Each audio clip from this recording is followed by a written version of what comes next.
Good morning students. In previous video we have discussed about the chapter 3 mineral and power resources. In this video we will study about the chapter 4 agriculture in geography. Agriculture is the science and art of cultivation the soil and raising the crops.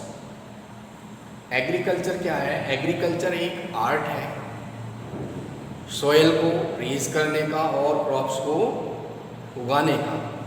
As you no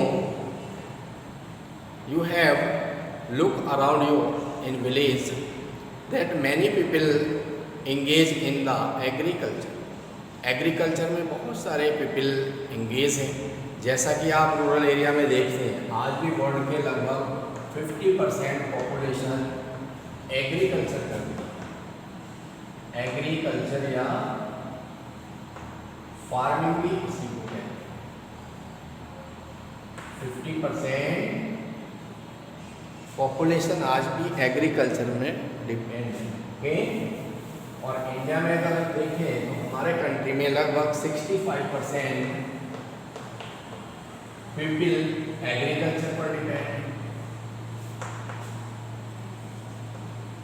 और हमारी economic का main आधार भी है. 65% people agriculture पर depend है हमारे country में. अगर हम कंपेयर करें कि आज की तुलना में पहले किस तरह से एग्रीकल्चर होती थी, आप देखेंगे कि आज एग्रीकल्चर एक इंडस्ट्री की तरह है. जैसे कि इंडस्ट्री में पहले क्या करते हैं हम कि पहले उसमें इन्वेस्ट करते हैं. पहले इनपुट होता है फिर आउटपुट होता है. आज आप देखते हैं कि पहले एग्रीकल्चर में हम इनपुट करते हैं. इनपुट मतलब जैसे कि हम फर्टिलाइज़र, इंसेक्टिसाइड, पेस्टिसाइड, इन सब चीज़ों का यूज करते हैं. इंसेक्टिसाइड क्या होते हैं कि जो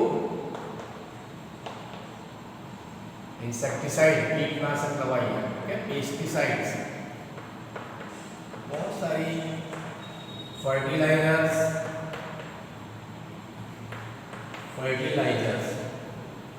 तो ये सब चीज़ें इनपुट होती है एग्रीकल्चर. क्या है ये इनपुट जो भी यूज होती है. और लेबर, ठीक है, प्लस लेबर भी इसमें नीड होती है. टूल्स, मशीन जो भी हम यूज करते हैं एग्रीकल्चर में, और जो हमें बाद में मिलता है वो आउटपुट होता है. आउटपुट क्या होता है? जो हमें बाद में मिलता है. ठीक है, डिफरेंट क्रॉप्स, सीरियल, अनाज. ओके. तो एग्रीकल्चर में अगर हम कंपेयर करें, आपने देखा होगा कि जो पहले प्राचीन समय में जो एग्रीकल्चर होती थी वो सिंपल मेथड से होती थी. सिंपली हल और बैल की हेल्प से, जिसमें वुड का टूल्स होता था जिसको हल बोलते थे. ठीक है. There is no insecticide, pesticide, fertiliser, कुछ भी यूज पहले नहीं होता था. ओके. केवल सिंपल मेथड से ही एग्रीकल्चर होती थी पहले. आज अगर आप देखेंगे तो एग्रीकल्चर में कितनी इंसेक्टिसाइड, पेस्टिसाइड, फर्टिलाइज़र, ये दवाइयाँ इतनी यूज हो रही हैं. ठीक है. पहले ये यूज नहीं होती थी. और इसके गुड इफ़ेक्ट भी हैं और बैड इफ़ेक्ट भी हैं. दोनों ही इफ़ेक्ट हैं. गुड इफ़ेक्ट ये है कि इससे प्रोडक्शन ज़्यादा होता है, और बैड इफ़ेक्ट कि इससे बहुत सारे जो बैक्टीरिया होते हैं जो मिट्टी को, सोयल को फर्टाइल बनाते हैं, वो डिस्ट्रॉय हो जाते हैं. दूसरे हमारी जो सोयल है वो पॉल्यूट होती जा रही है और पॉल्यूशन भी बढ़ रहा है. ठीक है. नई नई बीमारियाँ हो रही हैं. जितने भी इंसेक्टिसाइड, पेस्टिसाइड जो यूज हो रहे हैं एग्रीकल्चर में डिफरेंट क्रॉप्स में, ठीक है, इनसे बैड इफेक्ट पड़ रहा है. अंडरस्टूड. तो agriculture is a primary activity. जैसा कि आप देखते हैं 3 टाइप की एक्टिविटी है. प्राइमरी एक्टिविटी आपने प्रीवियस क्लास में पढ़ा है. Primary activity,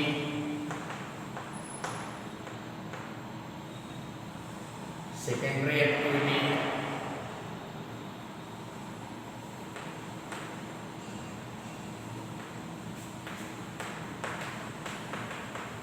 and tertiary activity.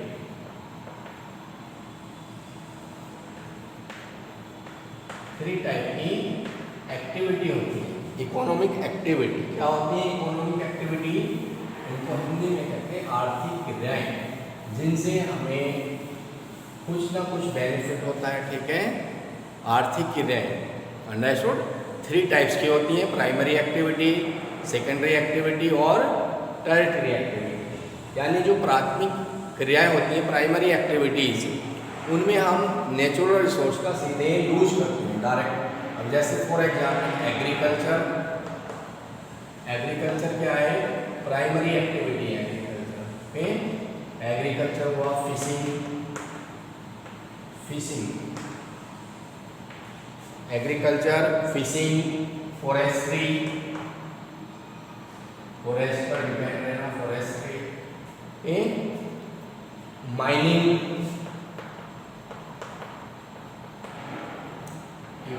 these are the primary activity. इनमें आप देखेंगे प्राइमरी एक्टिविटी में हम नेचुरल रिसोर्स का डायरेक्ट यूज करते हैं। अब जैसे एग्रीकल्चर है, एग्रीकल्चर में हम सोयल का सीधे यूज करते हैं, ठीक है। सोयल क्या है, नेचुरल रिसोर्स है सोयल।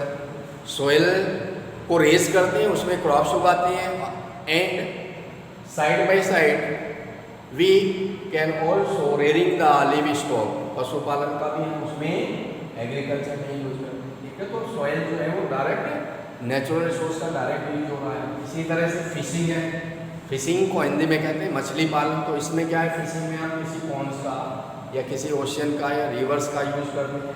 तो ये सब क्या है, नेचुरल रिसोर्स है।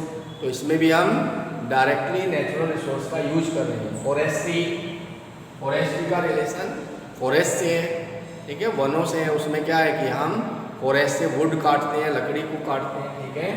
बहुत सारी इंडस्ट्री है जो इस पर डिपेंड रहती है, तो सीधे फॉरेस्ट का यूज हो रहा है इसमें। फॉरेस्ट क्या है, नेचुरल रिसोर्सेज है। इसी तरह से माइनिंग है, ठीक है, माइनिंग, कोल माइनिंग, कोल क्या है, नेचुरल रिसोर्स है, ठीक है। तो ये क्या है, सब प्राइमरी एक्टिविटी में नेचुरल रिसोर्स का हम डायरेक्ट यूज करते हैं विदाउट मच मॉडिफिकेशन, बिना उसके मॉडिफिकेशन के हम इसमें डायरेक्ट यूज करते हैं। Agriculture is also a primary activity. Agriculture क्या है, एक प्राइमरी एक्टिविटी है एग्रीकल्चर की, ओके। और एग्रीकल्चर में क्या होता है कि हम सोयल का यूज करके उसमें क्रॉप्स को ग्रो करते हैं, और साथ ही साथ हम पशुपालन भी करते हैं, लिव स्टॉक भी करते हैं, ओके। एग्रीकल्चर की अगर हम डेफिनेशन देखें तो agriculture is A science and art of raising the soil and raising crops and rearing livestock, okay, it is also the farming। Agriculture को फार्मिंग भी कहते हैं, खेती करना। those who live in the rural area they well very know, ठीक है, किस तरह से एग्रीकल्चर होती है। जो व्यक्ति रूरल एरिया में रहते हैं, ग्रामीण इलाकों में रहते हैं, वो जानते हैं अंडरस्टूड किस तरह से एक फार्मर सोयल को फर्टाइल बनाने के लिए उसमें मैन्योर का यूज करते हैं। मैन्योर, मैन्योर कहते हैं खाद को, ठीक है। पहले क्या होता था, जो फार्मर होते थे वो देसी खाद का यूज करते थे, जिसमें जो काउ डंग, जो एनिमल्स डंग होता था, ठीक है। देसी खाद में जो एनिमल्स का वेस्ट होता था, जैसे कि गोबर, उससे बनी हुई जो खाद होती थी, अगर वो सॉइल में यूज होती थी तो उससे सॉइल की फर्टिलिटी बनी रहती थी और उसके बैड इफेक्ट भी नहीं होते थे, अंडरस्टूड। तो पहले जो फार्मर थे वो देसी खाद का यूज करते थे, इंसेक्टिसाइड का यूज नहीं करते थे, पेस्टिसाइड का यूज नहीं करते थे। लेकिन आज जो एग्रीकल्चर है वो एक साइंटिफिक बन चुकी है, वैज्ञानिक तरीके से होती है, ठीक है। इसमें इंसेक्टिसाइड, पेस्टिसाइड, फर्टिलाइज़र का यूज हो रहा है, टूल्स, मशीन, इरिगेशन फैसिलिटी। 1965 में जब हमारे कंट्री में ग्रीन रिवॉल्यूशन आया, ठीक है, क्या आया, green revolution.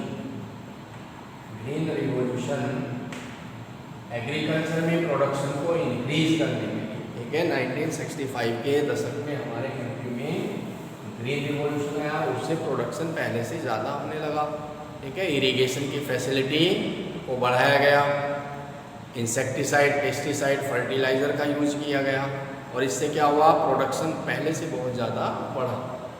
Mainly wheat and rice में, ठीक है। सबसे पहले आज हमारे कंट्री में पंजाब में, हरियाणा में, ठीक है, सबसे ज़्यादा वीट होता है। और सबसे पहले ग्रीन रिवॉल्यूशन भी यहीं पर आया, Punjab, Haryana and western UP, कौन कौन से स्टेट में आया? Punjab, Haryana and western UP. West UP in state में सबसे पहले ग्रीन रिवॉल्यूशन आया, और ग्रीन रिवॉल्यूशन के द्वारा एग्रीकल्चर में प्रोडक्शन को इंक्रीज किया गया। पहले से कई गुना क्रॉप्स जो है वो होने लगी, प्रोडक्शन बढ़ गया वीट और राइस का। अंडरस्टूड? तो एग्रीकल्चर में आप देखेंगे कि एग्रीकल्चर सॉयल को रेज करने की, के सॉयल को यूज करने की साइंस और आर्ट है, जिसमें डिफरेंट टाइप की क्रॉप्स हम ग्रो कर सकते हैं। लेकिन ऐसा नहीं कि पूरे वर्ल्ड में एक जैसी सॉयल है। कहीं पर हमारे कंट्री में क्या है? माउंटेन है, कहीं पर डेजर्ट है, कहीं पर प्लेन है। प्लेन होते हैं वहाँ पर खेती की जा सकती है। कहीं पर क्या है? कोस्टल एरिया है। अगर आप देखेंगे वर्ल्ड में भी, ठीक है, तो वर्ल्ड में भी पूरी लैंड एक जैसी नहीं है, यानी कि एग्रीकल्चर के लिए सुटेबल नहीं है पूरे वर्ल्ड में। ठीक है, इसमें क्या है? जहाँ पर जिन पार्ट में एग्रीकल्चर होती है उसको अरेबल लैंड कहते हैं। अरेबल लैंड कौन सी होती है? जहाँ पर हम एग्रीकल्चर कर सकते हैं, जहाँ पर हम खेती कर सकते हैं, उसको अरेबल लैंड कहते हैं। अगर हम देखें तो लगभग 50% जो पॉपुलेशन है, ठीक है, वो एग्रीकल्चर पर डिपेंड है। वर्ल्ड में अगर हम देखें, ठीक है, 50% जो पर्सन है वो एग्रीकल्चर में डिपेंड है वर्ल्ड में, और हमारे कंट्री में 2-3% यानी कि 65% agriculture is a primary activity. Now we have study about the type of agriculture. Agriculture के types of agriculture.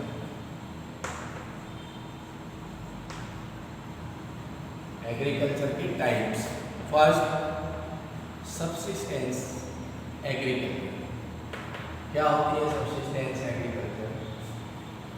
Subsistence agriculture देखिए आप कहाँ पर ये होती है। ठीक है, सब्सिस्टेंस एग्रीकल्चर में जो फार्मर होता है उसके पास केवल बहुत कम लैंड होती है, बहुत कम ज़मीन होती है, और उसी में वो सब्सिस्टेंस एग्रीकल्चर को हिंदी में कहते हैं निर्वाहक खेती, जिससे कि फार्मर का केवल जितना उसका खर्च है उतना ही प्रोडक्शन इसमें हो पाता है। और इसमें जो फैमिली मेंबर होते हैं उन्हीं की हेल्प से वर्क होता है। फैमिली मेंबर की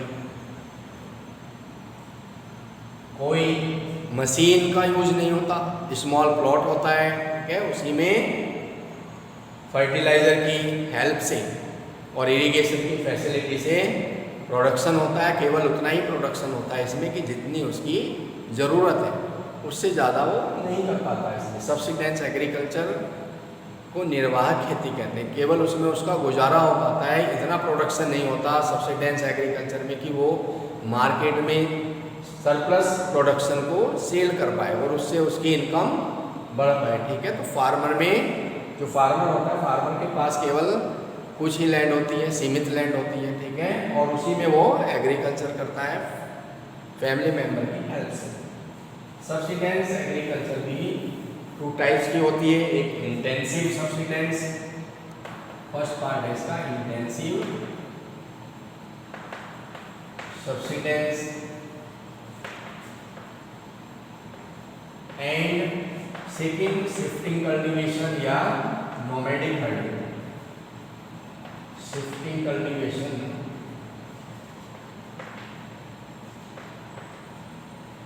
या nomadic herding. Nomadic herding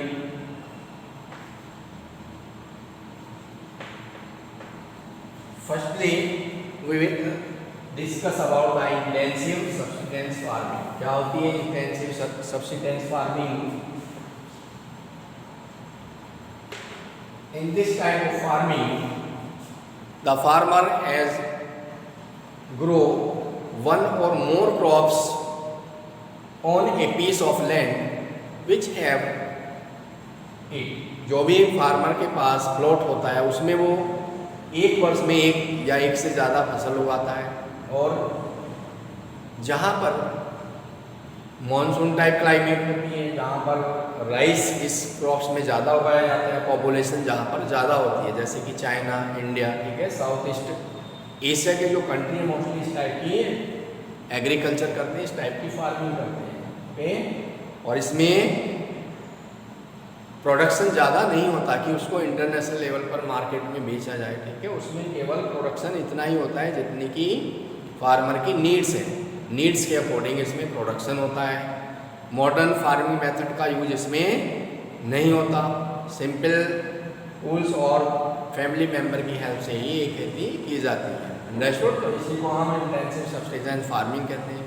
next इसी का टाइप है नोमैडिक हर्डिंग या फिर शिफ्टिंग कल्टीवेशन। नोमैडिक हर्डिंग और शिफ्टिंग कल्टीवेशन। शिफ्टिंग कल्टीवेशन क्या होती है? शिफ्टिंग इसको इसलिए नाम दिया गया है क्योंकि इसमें फार्मर शिफ्ट होते रहते हैं, मूव करते रहते हैं एक प्लेस से दूसरे प्लेस पर।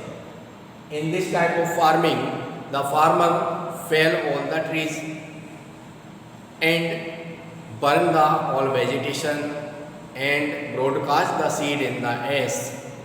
इस टाइप की फार्मिंग में जो फार्मर होते हैं वो पहले ट्रीज को कट करते हैं, वेजिटेशन को जलाते हैं और जो राख होती है उनकी उसमें सीड को ब्रॉडकास्ट कर देते हैं, बिखेर देते हैं।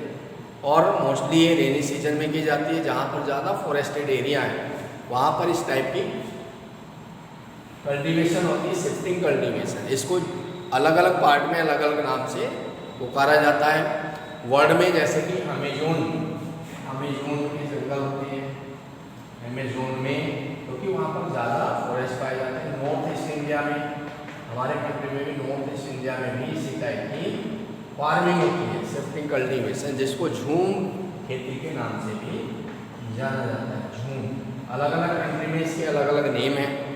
के मलेशिया में इसको लदान कहते हैं, झूम हमारे कंट्री में कहते हैं।